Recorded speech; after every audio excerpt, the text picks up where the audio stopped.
Hello students, आज से हम एक नए टॉपिक पे बात करने जाएंगे। चैप्टर का नाम है इशू ऑफ डिबेंचर। क्योंकि आपको पता है कि जब किसी भी कंपनी का रजिस्ट्रेशन होता है तो उस सिचुएशन में कंपनी के चार्टर, जिसे मेमोरेंडम ऑफ एसोसिएशन कहते हैं, उसे सबमिट करना होता है। और उसमें इस बात का डिटर्मिनेशन होता है कि कंपनी अपनी फाइनेंशियल नीड को फुलफिल कैसे करेगी। उसमें मैंने आपसे बात किया था, इससे पहले के जो टॉपिक्स जो थे वो शेयर्स पे थे। क्योंकि शेयर्स की क्या होती है, एक लिमिट होती है, एक अथॉराइज लिमिट है, उसके बियॉन्ड जाके कंपनी अपने शेयर्स को इश्यू नहीं कर सकती।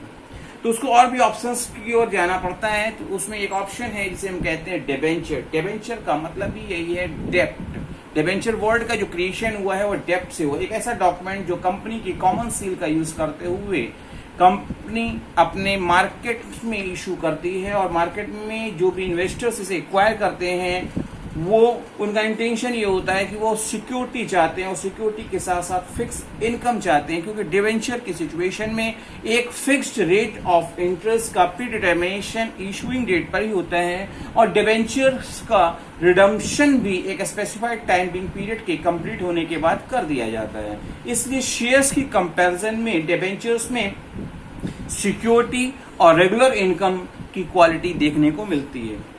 तो इसका आज से हमको बात करनी है, प्रैक्टिकल्स की बात करनी है, प्रैक्टिकल क्वेश्चंस की बात करनी है।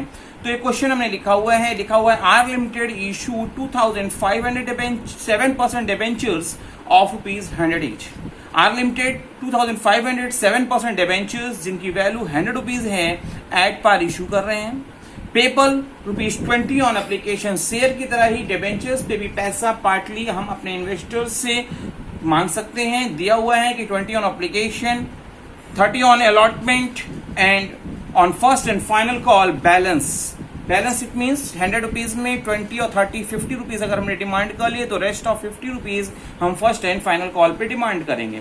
Application were receive for 3200 debentures. Application 2500 के कंपैरिजन में 3200 डिबेंचर्स की मिली है, जो ज्यादा मिली एक्सेस एप्लीकेशन। और एक्सेस एप्लीकेशन के साथ किया क्या गया, दिया हुआ है excess applications were rejected and all the money duly received except a holder of 350 debentures on failed to pay call money।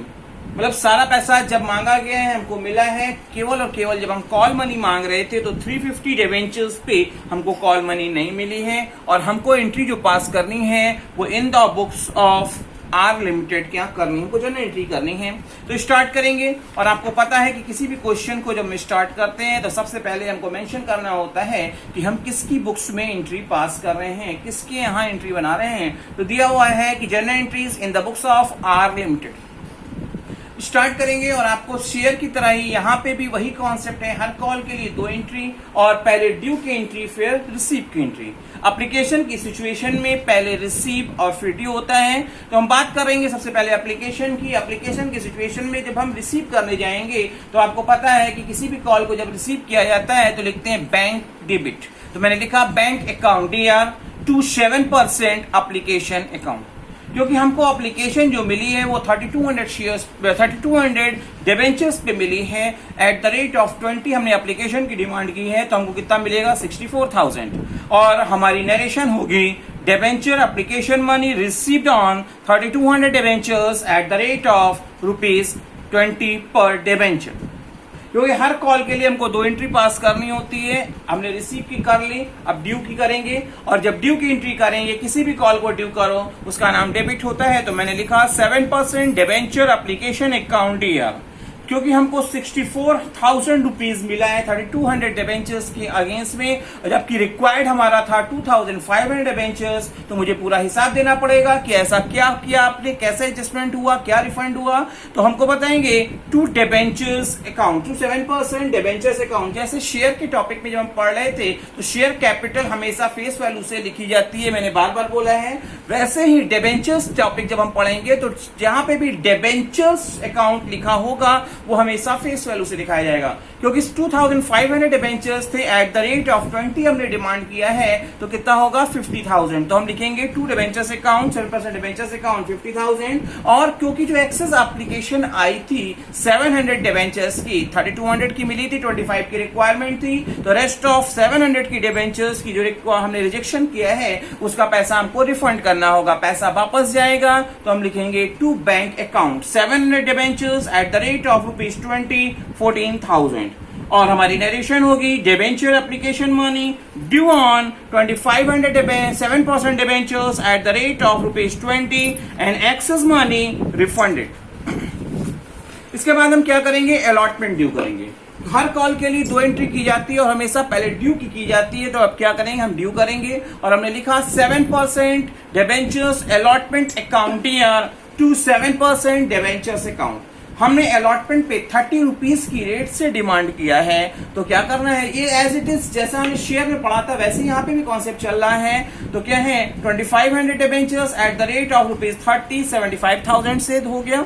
और इसकी नरेशन लिख देंगे debentures allotment money due on 2500 7% debentures at the rate of ₹30 पर debenture. ये 7% का मतलब होता है क्योंकि जब डिबेंचर इशू किया जाता है उसी टाइम पे डिबेंचर पे इंटरेस्ट की रेट भी डिटरमाइंड होती है। तो इस जो डिबेंचर्स की हम बात कर रहे हैं यहाँ पे रेट ऑफ इंटरेस्ट 7% की बात की गई है। इसके बाद हम क्या करेंगे, रिसीव करेंगे। और जब रिसीव करेंगे तो हमारी एंट्री होगी बैंक अकाउंट डीआर, क्योंकि किसी भी कॉल को आप रिसीव करो बैंक डेबिट होता है। मैंने लिख दिया bank account DR to 7% debentures allotment account. क्योंकि पैसा मिलने में कोई दिक्कत नहीं हुई है, हमने 2500 debentures at the rate of 30 demand किया था अलॉटमेंट पे, जो 75,000 होता है, और पूरा का पूरा पैसा मिला है। तो एंट्री हमारी 75,000 से कर दी गई। Narration as it is copy है, केवल ड्यू की जगह पे रिसीव लिखा हुआ है।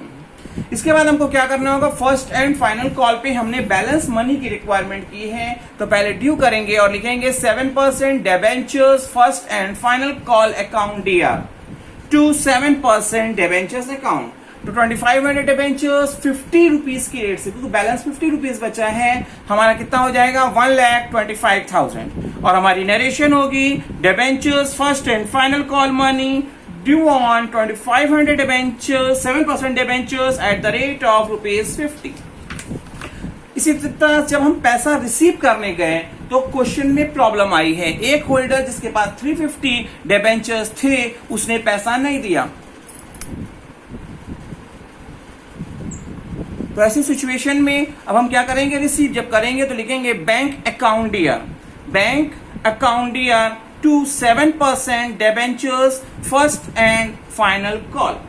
आप भी देखेंगे कि 2500 डिबेंचर्स थे जिसमें से 150 ने अगर पैसा नहीं दिया तो मिलेगा कितने पे, 2150 डिबेंचर्स पे एट द रेट ऑफ ₹50 जो मुझे रिसीव होगा। तो टोटल ऑफ अमाउंट हमारे पास आएगी 1,07,500। और नरेशन हम लिख देंगे debentures first and final call money received on 2150 debentures, ऐसे माइनस करके लिख सकते हैं, एट द रेट ऑफ ₹50 पर डिबेंचर। होपफुली ये कॉन्सेप्ट आपको समझ में आया होगा। आगे एक क्वेश्चन हम एक और अटेम्प्ट कर रहे हैं, दिया हुआ है M limited.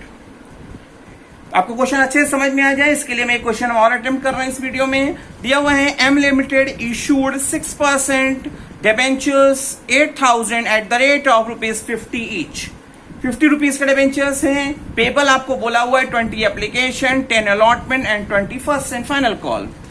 All the debentures applied हो गए, पैसा भी रिसीव हुआ है।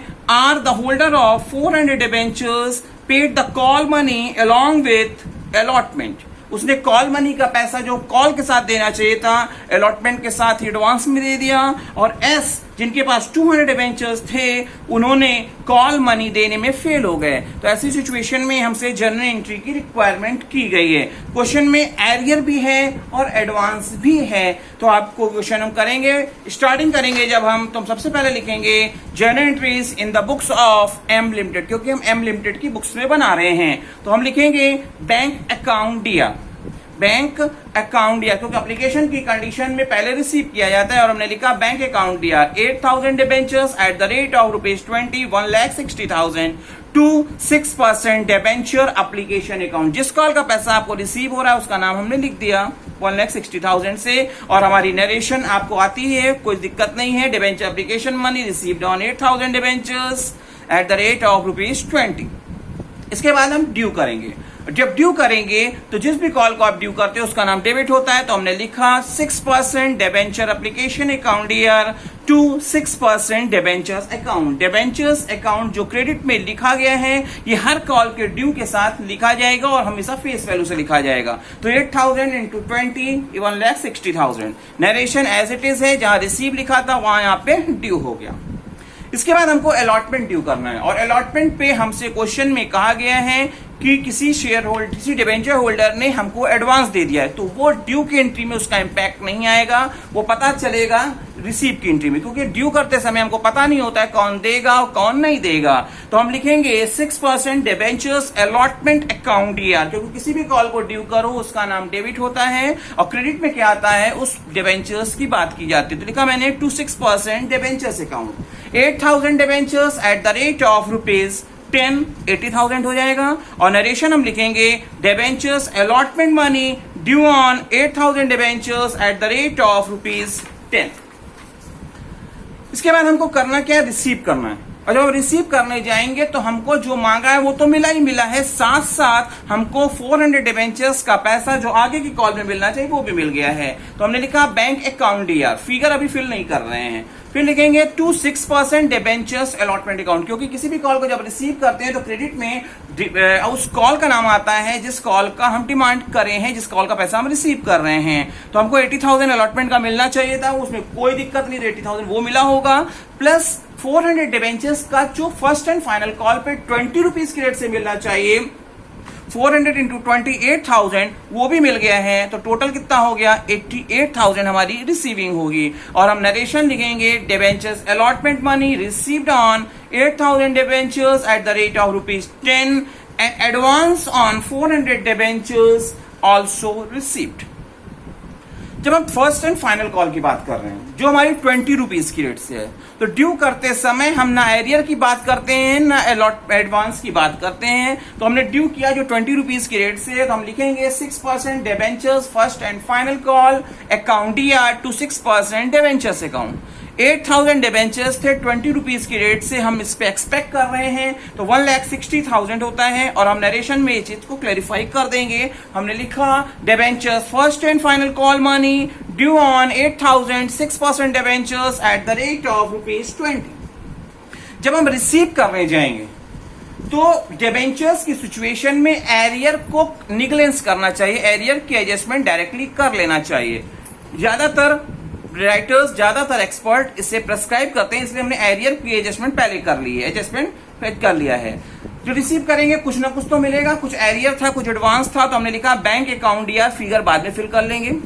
कॉल्स इन एडवांस अकाउंट या जो पैसा हमको मिल चुका है वो पैसा अब कट के मिलेगा। तो कॉल्स इन एडवांस का 400 डिबेंचर्स पे ₹20 रेट से जो मैंने अलॉटमेंट के साथ पाया था वो पार्टी अब उतना पैसा कम देगी, ये मेरा आज एडजस्टमेंट हो जाएगा। To debentures first and final call, क्योंकि 200 डिबेंचर्स पे हमको आज पैसा नहीं मिला, हमको चाहिए था 1,60,000, 200 डिबेंचर्स ₹20 की रेट से 4,000 नहीं मिला, तो हमको फर्स्ट एंड फाइनल कॉल पे कितना मिलना चाहिए, 1,56,000, 1,56,000, जिसमें से 8,000 एडवांस का कट जाएगा, एडवांस जो किस पार्टी का था उसने नहीं दिया, तो रेस्ट ऑफ अमाउंट 1,48,000 हमको रियलाइज होगी। और अब हम नरेशन लिखेंगे debentures first and final call money received. Hopefully आपको ये दोनों क्वेश्चन अच्छे से समझ में आए होंगे।